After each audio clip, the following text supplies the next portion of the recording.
जय जगन्नाथ। आज वीडियो रे आपण मानक स्वागत। एबे तो कुंभ मेला चली आम आज आलोचना करिबा आम देह भितर कुंभ मेला कोठी अछि बा आम देह भितर नित्य कुंभ कोठी होछि।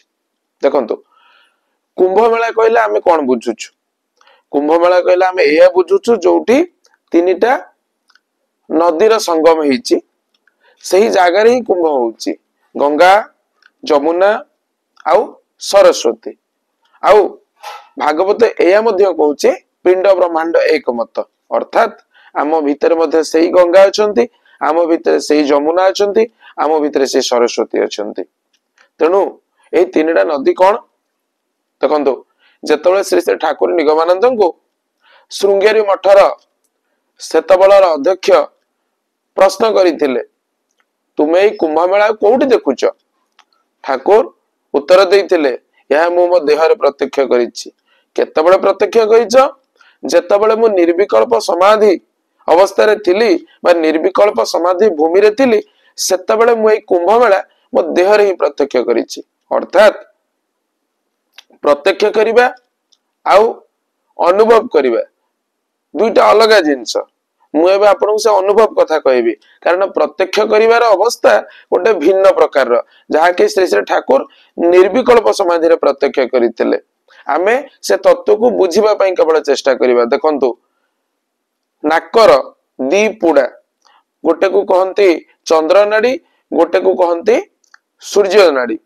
एही चंद्र नाड़ी और सूर्य नाड़ी बा ए जो डाहाण पटे जो नाड़ी जाइछे ताको हमें सूर्य नाड़ी कहूछु, बाम पटे जो नाड़ी जाइछे ताको हमें चंद्र नाड़ी बेली कहूछु। एही दुई नाड़ी होउछंती गंगा आउ जमुना। अर्थात स्पाइनल कॉर्ड बा मेरुदंडर निम्न भागरु जोटु मेरुदंड आरंभ होइछे बा मूलाधार चक्ररु दुईटी नाड़ी दुई पक्षरे आसिकी आज्ञा चक्र पर्यंत, एही चक्र को आज्ञा चक्र कहंती, जहा दुई दल पद्म पाखुड़ा विशिष्ट। तेणु सही जगह ही कनेक्ट हुअंती आउ नाक बाटे ही तार बाट निर्गत होउची, जहा को हमें गंगा आउ जमुना बेली कहूछु। एही दुई नाड़ी र संगम स्थल बा कोठी मिलन होउचंती बा एही आज्ञा चक्र ही मिलन होउचंती। आउ तृतीय होउची सरस्वती। ए सरस्वती नाड़ी पुनी कोन बा सरस्वती नदी पुनी कोन? देखंतु स्पाइनल कॉर्ड बा मेरुदंडर उभय पाखे रहले गंगा आउ जमुना। मेरुदंड भितर गोटे सूक्ष्म नाड़ी जाइछि, जहा को सुषुम्ना नाड़ी बेली कहा जाए। इड़ा पिंगला सुषुम्ना बा गंगा जमुना सरस्वती। एही सुषुम्ना नाड़ीर अन्य नाम होचे सरस्वती।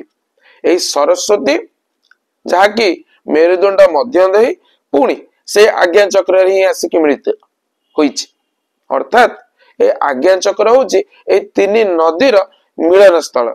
जदि जने एही जिंस निज देहरे ही बुझी जाए, ताले एही जो तीनटा नदीर मिलन स्थल जहा को प्रयाग बिली कहूचे, एही तीनटा नदीर मिलन स्थल रे ही कुंभ विराजित।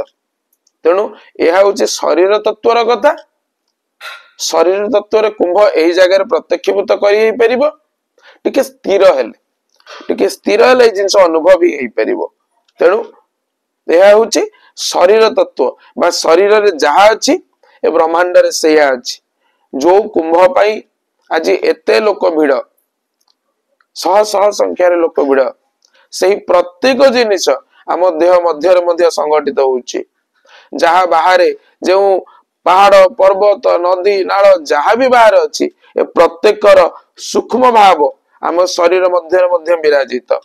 ज्ञानी माने प्रत्येक जिनिस निज भीतर ही अनुभव करती आ स्थिर रहती, किंतु संसारी माने यह को निज भीतर अनुभव करि पारंती नहीं।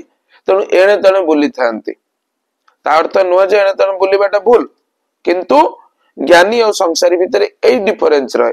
सेमाने प्रत्येक जिनिस निज भीतर ही अनुभव करती आ शांत रहती स्थिर रहती, किंतु संसारी लोक ता अनुभव करि पारि नथांती, ताहा बुझी नथांती।